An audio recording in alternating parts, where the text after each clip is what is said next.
Monsieur le Président, chers collègues,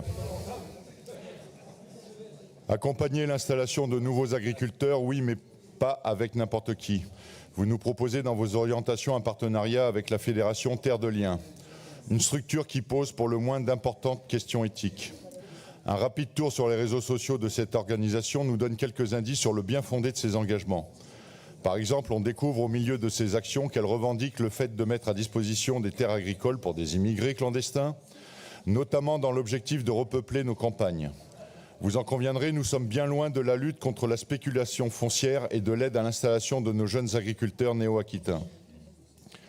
On découvre aussi que cette association était particulièrement impliquée dans la ZAD de Notre-Dame-des-Landes, qui était pour elle, je cite, une très belle expérience de désobéissance civile. Une phrase pleine de pudeur à la mode chez les écologistes radicaux pour revendiquer leur mépris de l'État, de droit et le viol de nos lois. Ça commence à faire beaucoup, mais ça ne s'arrête pas là. Car figurez-vous que c'est une association qui revendique sa proximité avec les soulèvements de la terre. Ce groupuscule écoterroriste et insurrectionnel dont la violence est le principal mode d'action, quoi qu'en dise la scandaleuse décision du Conseil d'État. Elle s'est notamment félicitée de la manifestation de mars dernier à Sainte-Soline. Alors je ne sais pas de quoi elle en était fière exactement. Était-ce de manifester aux côtés des Black Blocs? Était-ce les nombreuses dégradations de culture et de matériel agricole? Était-ce les incendies de véhicules de gendarmerie? Était-ce peut-être même les 47 membres des forces de l'ordre qu'ils ont blessés? Ou peut-être, tout simplement, de nombreuses menaces de mort contre les propriétaires des bassines en question?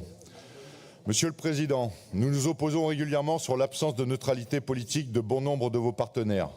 Mais sur ce dossier, cela va beaucoup plus loin qu'une subvention à une énième association de gauche. Par ses actions et ses prises de position, elles soutiennent clairement un militantisme radical qu'une institution comme la nôtre ne peut pas tolérer. Vous avez un devoir de cohérence et de clarté.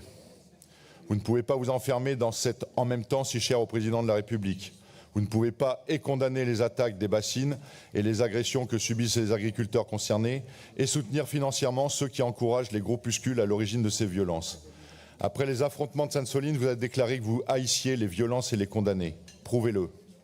Nous, au Rassemblement national, nous avons choisi notre camp, celui des agriculteurs et de la loi. C'est le sens de notre amendement. Et c'est pourquoi nous vous proposons de mettre un terme à ce partenariat scandaleux.